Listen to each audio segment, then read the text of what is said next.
everyone. My name is Carol Kujek, co-author, along with Peyton Goddard, of the middle grade novel Real by Shadow Mountain Publishing. We're very excited that Real is a Junior Library Guild Gold Standard selection. Peyton will be joining us in a few moments to share her wisdoms as well. We're so happy to be here with you today, virtually. Real tells the story of a girl with non-speaking autism who faces the social and learning challenges of attending public school for the first time. It's inspired by the true story of my co-author Peyton Goddard, and it allows readers to see autism through the eyes of its main character, Charity. Though she is non-speaking, the reader hears her thoughts, and they know what's going on inside her active mind. Let me give you an example from our opening paragraph. My name is Charity. I'm 13 years old plus 87 days. I love sour gummies and pepperoni pizza. That last part no one knows because I have not spoken a sentence since I was born.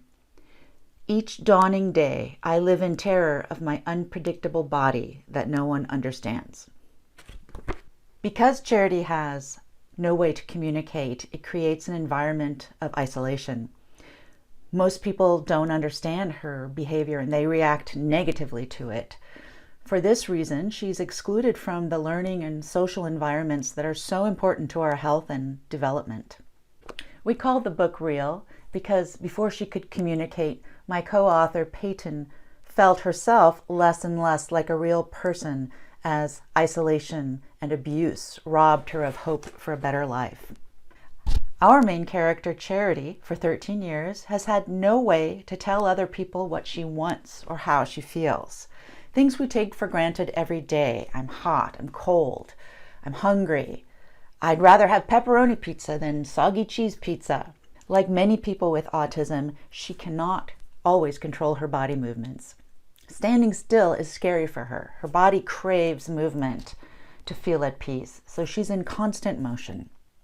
To other people, it might look like she's being rude or disruptive, and it makes people mad at her or want to get away from her.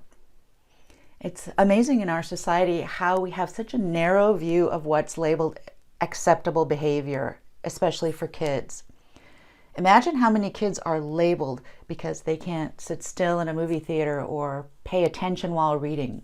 What are they called? Stupid, spoiled, badly behaved. Many kids with autism also have movement disorders. Like Charity, they don't have full control over their body. They need to be in motion to feel at peace. And sometimes people link movement disorders with intellectual disability, but there's no logical reason for that. If we look at the brilliant Stephen Hawking, for example, he could not control his body, but his disability did not affect his mind. So why do we assume that of so many kids? Yet almost everyone assumes that Charity is incapable of learning or socializing. Because of her autism, Charity sometimes has a heightened sense of sounds or smells as being too intense, and she describes this as feeling attacked. She calls these kettle explosions because she feels like a tea kettle that's about to boil over and explode. A lot of people view Charity with pity, which can almost be involuntary and seem kind. But through Charity's eyes, we see how being pitied makes her feel worthless. Pity puts one person above another, looking down at them. We learn that just feeling sorry for someone does not help them. Charity will show us what does help, though. Nevertheless, she sees all the people staring at her. She hears the whispers. And this makes her think that her name means she is a Charity case. The longer she is isolated, the less she feels like a real person. She compares herself to Pinocchio, a wooden puppet who longs to be real. What makes someone feel real? Belonging, participating, having friends, joining in, having a voice, being heard. She has none of that. Charity's parents fight for her to finally be transferred to a public school. She's excited, but she's also nervous. She's worried that her erratic movements and her outbursts might get her into trouble. And they do. After a few outbursts, she's on the verge of being transferred out to an even more restrictive special ed school. That's when she has a breakthrough. Her teacher calls in an educator from a local college to try a typing technique with Charity. To everyone's astonishment, Charity types her first ever full sentence, "I am intelligent." This scene closely mirrors the real-life breakthrough of my co-author Peyton Goddard. Lots of people tell us that they get goosebumps when they hear that story. It reminds them of the breakthrough moment that Helen Keller experienced when she first learned to communicate with sign language. One of our discussion questions at the end of the book asks readers, why do you think Charity typed this as her first sentence, "I am intelligent"? What difference might this make in how she is treated? And what would your first sentence be if you were in her place? We often rank students based on standardized tests of intelligence. It's almost like a measure of self-worth.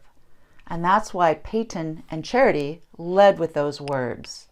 I am intelligent in our world often equates to I am valuable. But that's not the message of our book. As Peyton teaches us, there are wisdoms in all people. If someone's intelligence cannot be measured in standard ways, that does not make them less valuable or less worthy of being included. Being heard is what makes Charity feel real. In fact, being able to communicate completely changes Charity's life.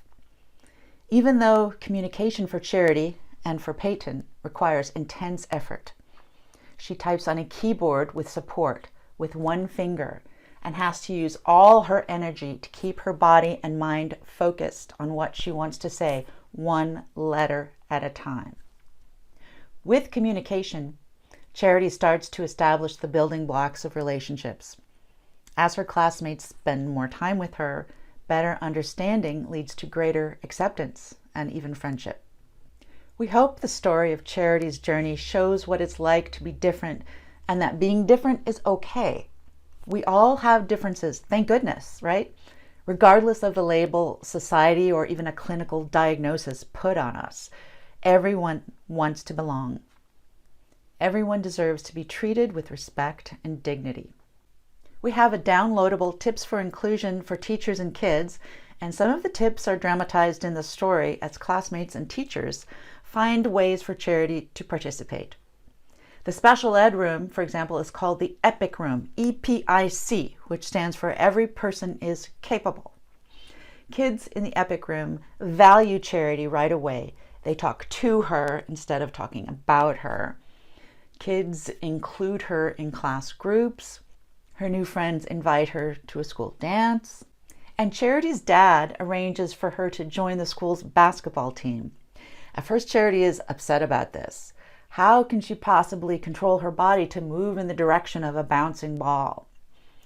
That's when one teammate offers the kindness of holding her hand and pulling her in the right direction during the game. And this is based on real-life examples.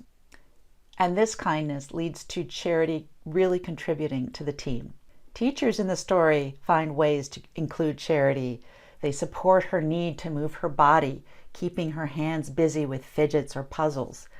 Peyton herself, when she was attending college, would put together 300-piece puzzles at the back of the room so her mind could focus on the lecture while her hands were busy. Teachers in the story value Charity's participation and allow her the time to type her comments. As I mentioned, typing with one finger and an uncooperative body is slow, and that takes time. So teachers simply need to give her that time, show that they value what she's going to say. This is a middle school, so of course there's drama. A few of the kids bully Charity, thoughtlessly or even intentionally. Some kids say unkind things right in front of her, thinking she can't understand them. Someone posts mean things on social media. Other kids make noises in class that they know will bother her sensitive ears. And one girl feels threatened that Charity is getting too much attention. But Charity herself finally realizes that this girl is hurting too. And she says, bullies sprout from their own sadness. And what is bullying? Isn't exclusion a form of bullying? So really, Charity has been bullied her entire life by being excluded from the activities of so-called normal kids. Things like dance class and soccer practice and even going to public school. Feeling valued and heard make Charity feel real. Feeling the love and support of her friends and teachers, Charity can finally calm her kettle explosions and find peace. And her new friends stick up for her when she's on the verge of being expelled. As I said, the story was inspired by the true life story of my co-author Peyton Goddard. I met Peyton about 14 years ago when I was writing a freelance article for the University of San Diego Alumni Magazine. I was writing about their influential Autism Institute, and I asked the head of the institute, a very prominent professor, if she could connect me with a local family that I could interview who has benefited from their research and their work. And she said, I have just the family for you. It was really a life-changing experience meeting Peyton and hearing her words for the first time, watching her type and the effort that it took to communicate. Peyton lived for 22 years with no voice. Even with a loving family to support her, she suffered exclusion, isolation, and abuse. She tells us, personally, I saw a life I'll never want to teach as acceptable for any human being. She says, understaters utter I'm no one. I'm broken, nothing worthy, moldy bread, throwaway trash. Imagine feeling so worthless that you compare yourself to moldy bread. And I was struck immediately by her poetic use of language. Peyton speaks of her isolation. She says, I daily went not to school, but to various institutions, defined by me as any place that all people are not included. As I mentioned, Peyton's breakthrough moment is reenacted in the book when Charity slowly types out, I am intelligent, to everyone's astonishment. Once Peyton found her voice, she shared her greatest wish. She told her parents, I want a real education. She attended Cuyamaca Community College in San Diego, and with the support of dedicated professors and staff, she became the first person using supported typing to graduate valedictorian from a U.S. college. Even before she could speak, Peyton made a vow in the silence of her heart that her mission would be to save other children the isolation and suffering that she endured. She's standing up for other kids with no voice. She calls herself a voice of never heard voices. Writing this book is part of Peyton's mission. Peyton was 22 when she found her words. We made our main character 13 because they're the ones who can make a difference. We hope that by reading this book, kids will feel empowered. They will embrace this message of kindness, empathy, and inclusion. Peyton teaches us to value all people by presuming that each person has gifts to share, regardless of presumed intelligence. We hope kids see that by coming together, we can learn not to fear the differences in others or in ourselves. Being different is okay. That's a radical idea in middle school, right?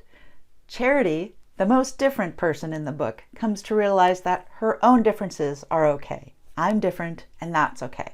But Real invites everyone else to feel this magic as well. With rare exceptions, almost all the characters realize that there's difference in each person, and thank heavens. By having the opportunity to know the most different of persons, and eventually realizing her awesomeness, kids no longer have to worry about being different themselves and being excluded. This magic can be felt by all who are willing to be open-hearted toward others, thereby freeing all hearts to know that everyone is welcome. No prerequisites, no qualifiers, no worries about hiding your true self for fear that you'll be rejected, because different is okay. As Peyton has said, in our society, difference is equated to fear and pity. It should equal love. It can be scary for kids to approach someone they see as different. Sometimes people assume that autistic kids don't want to or can't make friends. Peyton tells us that is false. Everyone needs friends. And I asked Peyton about this, how she would like new friends to approach her, and this is the advice that she shares.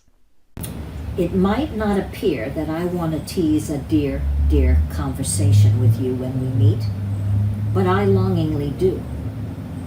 Yet I have no way, you type, no way, without your open-hearted help. It poignantly is hard as we both trepidly conquer our jitters, and you say, hi, and ask if I'm okay, with you offering high five. This ignites keen, freeing joy in I, by I'm worth you trying. Any more to write?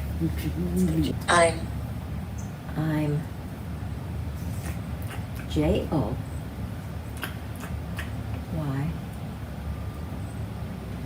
O-U J-O-Y-O-U Joyous. I'm joyous. I'm joyous. Come back. If. A little bit louder. Well said. If Y-O. You. What was that? If you Try. If you try. What was that sentence? I'm Try. try. How are you? I'm joyous if you Try. try. Ultimately, Real shows us that people are not problems to be fixed.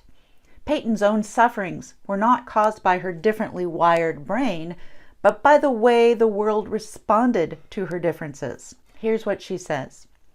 Yearns in me longed for you, world, to see me as worthy to be your child. Yet you poignantly pointed to I'm less than what you wanted. Your answer was to fix me, to change me, to be what you feared not, to cure me of being me. I replied that you were less than I needed. I needed your compassion and your pure support to help me.